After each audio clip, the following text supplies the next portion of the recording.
नमस्कार दर्शक बंधु मु प्रशांत आपण मानक पुणी थे स्वागत करुच्ची ओडिशार नंबर 1 फार्मिंग चैनल ई फार्मिंग ओडिशा को।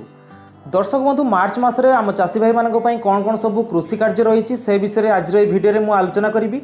आपण संपूर्ण विवरणी पई भिडियोटी को प्रथम शेष पर्यंत देखंतु। तेबे दर्शक बंधु आ डेरी न करी सीधा चलन जिबा टॉपिक ऊपर को।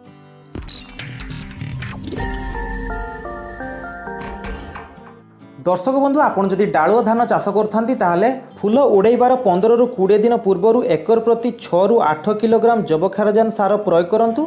धान रे लड़ा पोक दमन पाई प्रति लिटर पानी रे 2 ml हिसाब रे ट्राइजोफॉस मिसाई सिंचन करंतु। सेही परि भाबरे आपन जदि मका चाष करथांती ताहाले माटीर बतर को चाहि जलसेचन करंतु। कोनोसी अवस्था रे 6 घंटा रु अधिक समय पानी ठिया हबा पाई दियंतु नाही। सेही परि भाबरे आपन जदि मांडिया चाष करथांती ताहाले मांडिया लगेबार 3 रु 4 सप्ताह होईगले एकर प्रति 8 किलोग्राम जैवखारजान सार प्रयोग करंतु। एबे चलंतु जानिबा खराटिया मुग बिरी राशि जदि आपन चाष करथांती ताहाले आपनको कोन करिया पई पड़िबो।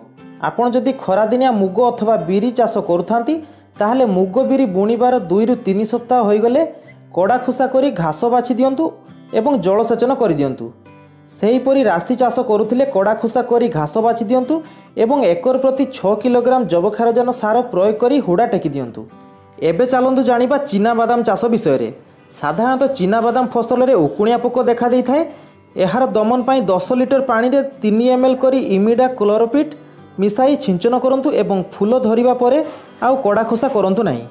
दर्शक बंधु आपन जदि आखु चाष करथांती ताले एबे चलंतु जानिबा आखु चाष रे जलसेचन आपन किपरि करिवे। दर्शक बंधु आखु 1 वर्षिया फसल होइथिबारु केवल वर्षा ऋतु को छाड़ीदेले अन्य समय रे विशेषकर ग्रीष्म ऋतु रे जलसेचन आवश्यकता अधिक थाए। आखुर विभिन्न अवस्था को आखि आगे रखी जलसेचन करबा पई पड़िथाए। जथा गजा बाहरिबा समय रे एवं लगेबा ठारू 35 दिन मध्य प्रति 7 दिन रे थरे जलसेचन करिया पई पड़िबो। दर्शक बंधु एबे चलंतु जानिबा परिबा चाष विषय रे। दर्शक बंधु कखारु जातीय पनीपरिबा रे फल माछी लागिले विषथप प्रयोग करंतु। विषथप प्रस्तुत पाई प्रति लिटर पानी रे 2 ml मालाथियन एवं 20 ग्राम गुड़ मिसाई माठिया रे गछ पाखरे रखी दियंतु।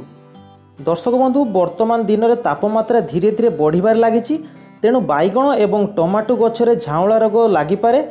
एहार दमन पाई प्रति 10 लिटर पानी रे 1 ग्राम प्लप्टोसाइक्लिन मिसाई गछर मूल रे सिंचन करंतु। दर्शक बंधु आशा करूँ आज भिडियोटी आपको मार्च मासरे कौन सब कृषि कार्य करने पड़ो से विषय किसी तथ्य पाइबे। जदि आपन को आमर भिडियोटी भल लगी ताले भिडियोटी को लाइक करदु एवं सांग मान सहित शेयर करंतु। आपनकर जदि किसी प्रश्न थाए ताले मु कमेंट बॉक्स रे लिखंतु नले हमर फेसबुक पेज को मेसेज करंतु। फेसबुक पेज रो लिंक मु आपन डिस्क्रिप्शन रे दे दीछि। तेबे दर्शक बंधु आज पई तो समय हो गलानी, पुणी देखाबो आउ एक सुंदर वीडियो सहित। सेते बेल जाय रहूछि। नमस्कार, जय जगन्नाथ।